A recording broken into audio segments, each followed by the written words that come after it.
the Go Berserk with Email podcast with Navy nuclear engineer turned email software developer, Troy Broussard. So calm. I'm pissed off, but I'm telling this because I am teaching you how to think differently and how to test differently. So patient. And Ben, that's put $500,000 into this company too, is being told that nobody can find the goddamn bug. So charitable. I'm going to start paying bounties every time somebody finds a bug. We're going to deduct $10 for that week. So trusting. Do not assume that anything works. Assume that nothing works. And so sweet, it makes sugar taste just like salt. I want to play into the sexiness of marketing automation, but I also want to slap the complexity of it. The Go Berserk with Email podcast begins now. We're doing it again. Another show all up in your earbuds with Troy. What is up, my man? Oh, man. Excited today. A lot of good stuff going on and looking forward to this topic because this one is a fun one for me. We're going to be talking today about constant and never-ending iteration. What? You mean we have to change? We have to grow? Can't I just do the same stuff forever? You know, it's my path is teaching mastery. That's what I teach people. That's what my ongoing coaching program is all about. It's called Memoirs of Mastery. And it's just everything I do is focused on mastery, which is inherently focused on strategy and not tactics. And it's so curious to me because it's off-putting to most people, which is great. I love that. I'm a contrarian. I'm not trying to draw people in. I'm trying to repel the wrong people and push the wrong people away. And I'm totally happy if they are go elsewhere for their little tasty tactical chasing nuggets, because I don't do that. I do strategy. I do mastery. I do the hard work that other people are not willing to do to get the long-term results out of it. And that's the way I've always been. But, you know, I was hanging out not too long ago with I was hanging out a while ago with Matt Fury over at his place. And I love Matt, just an iconic person in our industry and great personality, great writer, great philosopher. I had a lot of fun hanging out with him and meeting his family and getting to know him a little bit on a few occasions now. And we were having this discussion about strategy and experience and iteration. And all of these things are intertwined. They're all different. They're different threads of the same rope. Okay. And it was so funny because, you know, he's into martial arts and does a lot with that, of course. And so it was funny because I was talking to him about iteration and my approach with it. And what I explained to him, I said it would be like what I see most people out there doing is they want to buy experience. And honestly, our industry really caters to this, right? I mean, we've got all these masterminds and retreats and all of this stuff that are pricing it expensive and $30,000, $70,000 mastermind, all this. And what people are really trying to do is they're chasing a shortcut, like we talked about in the previous podcast episode. They're chasing that shortcut and they're trying to write a check to buy a result. They're trying to buy experience. And you cannot buy experience. You have to do the work. You have to do the iterations in order to get the outcome. You can't approach a martial arts guy like Matt Fury and say, I want to be able to do this, but I don't want to put in the 25 years of experience. So can I just write you a check for $100,000 and you'll just, christen me a black belt or something? Like, he would just laugh. And we had a chuckle talking about this, but that's what people think. That's what they want. They think that they can write a check and buy experience. And the only way you get experience is through pain and suffering and iteration. Now, I don't know if I've talked about this before in the podcast or not, but I have what I refer to as a theory of suffering. And my theory of suffering is that we all suffer. Deal with it. Okay. As Ben would say, suck it up, buttercup, right? You know, you're going to suffer. The question is, Do you want to suffer a little bit for a long time, maybe the rest of your life? Or do you want to just go full frontal in, confront that suffering and get it the hell over with now so that you can prosper the rest of your life and move on beyond that particular topic, right? The perfect example of this is when my oldest son, when he first moved to the United States from Brazil, and he didn't speak a word of Portuguese. And he wanted to get the Brazilian channel. My wife wanted to subscribe to the Brazilian channel. She wanted to hold off putting him in kindergarten for a year till he could learn the language and all of these things. She wanted to bring a bunch of Brazilian comic books so that he had his, Portuguese that he could read and all of that. And now this is not marital advice because I ended up sleeping on the couch for many weeks over this course of action. So I'm not exactly prescribing it here, but did it work? Oh, hell yeah. There was no Portuguese. I banned Portuguese in the house. I wouldn't speak with him in Portuguese. If he asked me anything, I would only speak to him in English. I would not let him eat until he tried to name the different utensils and a knife and a fork and a spoon and what the food was. And we would go through that for a few minutes before he could eat. We put him in school. The very same week that we arrived in the country, he started school in kindergarten. There was no Brazilian channel. There was no Portuguese. There was no easy. This was full suffering, head on, confront the suffering and get the hell through it, move through it, right? And by doing that, in like 60, 90 days, he was fluent in English. And the rest of his life, you speak to him today, he's 26, 27 years old now. You will not even know that he's not an American citizen. I mean, he has not just that he speaks well, he is absolutely fluent with no accent, perfect English. And it's because we went through that process, right? We got those iterations quickly and got through them and cycled through them over and over and over again, as opposed to trying to put it off and make it smooth and make it easy.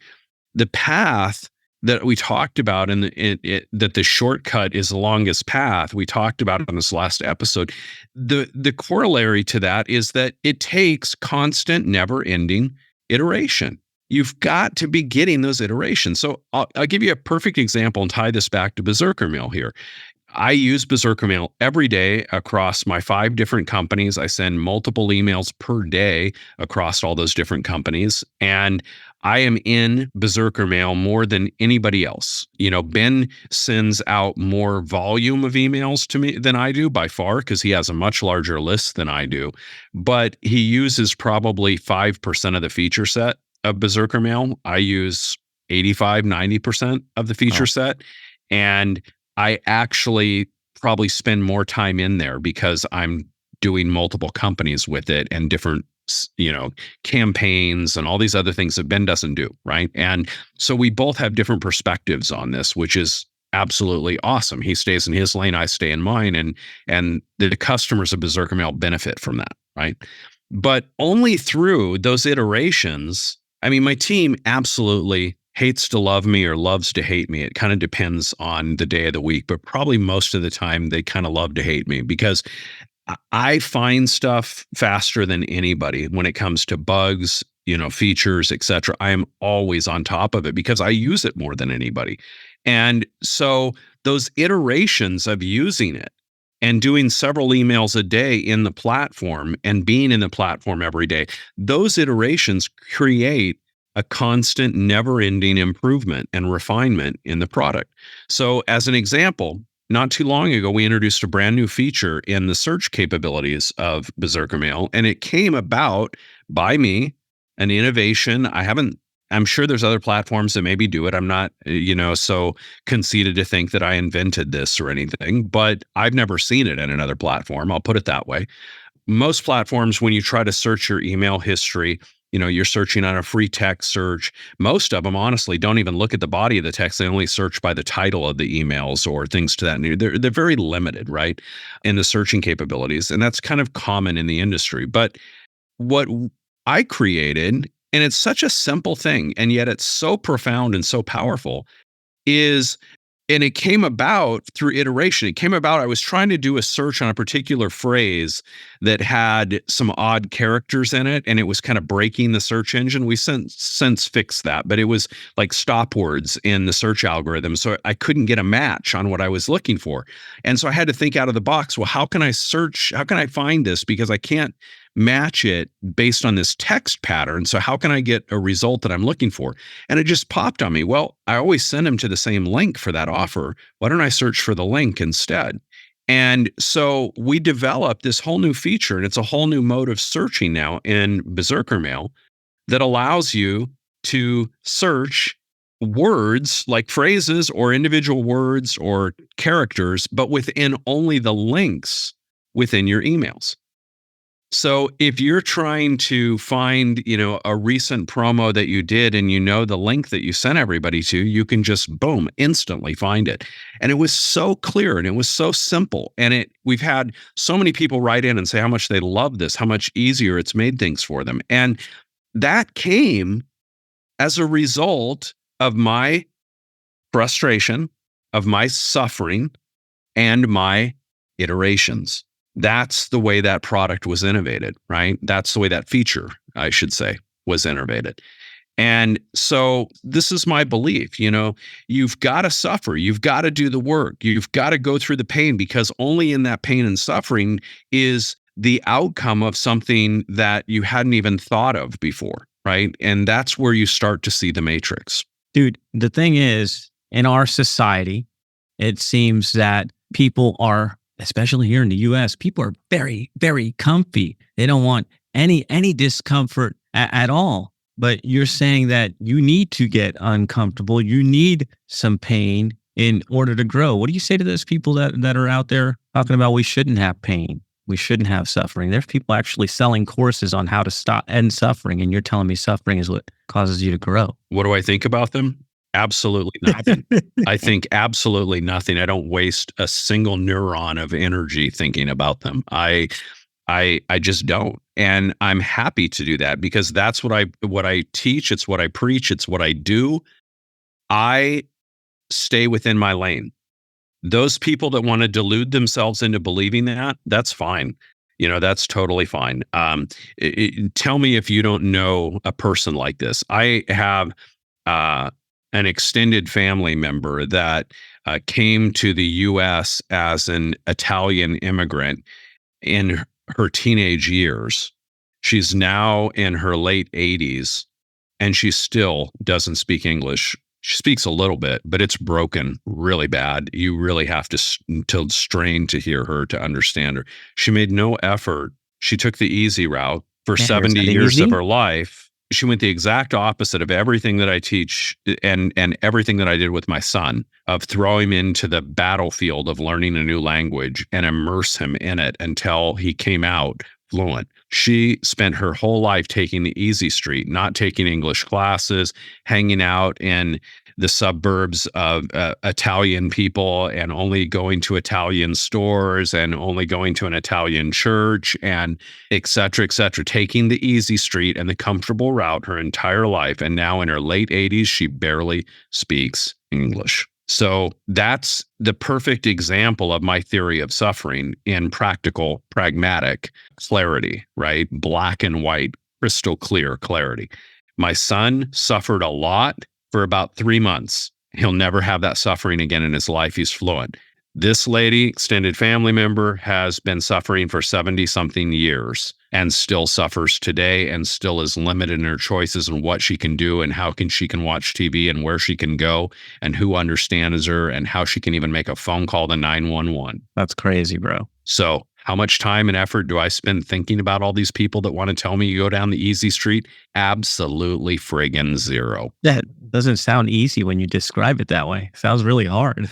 I mean, a lifetime of avoiding what you need to do. That's crazy. But I like the total immersion. I have a similar idea. The law of reps. What you repeatedly do becomes your reputation. And I hear you saying something similar. You become a better person. The more time you put in, the more you stumble, the stronger you get, the better you get, and you land at that result that you're ultimately looking for. And I like the idea of front loading the suffering. Give me the pain now. Just give me the pain now. Let's go through it and let's put it behind us. Yep. I don't know why more people aren't like that. I think they're not like that because suffering doesn't feel good. They look at it and they say, this is painful. I don't want to jump into the pain. But in avoiding it, you're creating more. And until you can really wrap your mind around that, then you'll continue to live a delusional life. And that's fine. You can go that path all you want. But all you're doing is postponing the inevitable and dragging it out and suffering more in the process. Yeah, man. All right. So let's close out. Any closing thoughts for the folks listening out there as we're wrapping up? No, I would just say that the last 3 episodes have all kind of gone in a pretty tight alignment, or at least the last 2 specifically, with this concept of suffering and iteration and finding your purpose and clarity. And they all have really intertwined. So I would encourage you maybe listen to them a second time and go back and be a thinker, be somebody that doesn't need me to tell you, but in case you're not used to it, I will tell you. Don't just listen, don't just consume, learn. And learn means taking notes, create action items for yourself, put change into your life, into your business. Doesn't matter if it's email related. Yes, that's the topic that we're discussing. That's what this podcast is about. But the concepts that I've talked about in these last 2 episodes could apply universally to your business and your life. And only, however, if you actually embrace the work and do the effort of taking some notes, and not just notes, but turning it into action items that you take action on, that suffering part. Yeah. Faith without works is useless. So I dig it, Troy. Thank you for sharing your insights with us. Thank you guys for tuning in. Another Go Berserk with Email show is in the can. See you next time. To get a free Berserker Mail test drive with no credit card required, go to startmytestdrive.com. From there, you can play around inside the platform without pressure.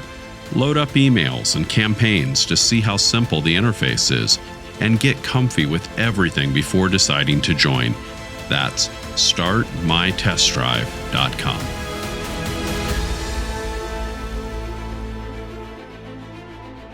This is thepodcastfactory.com.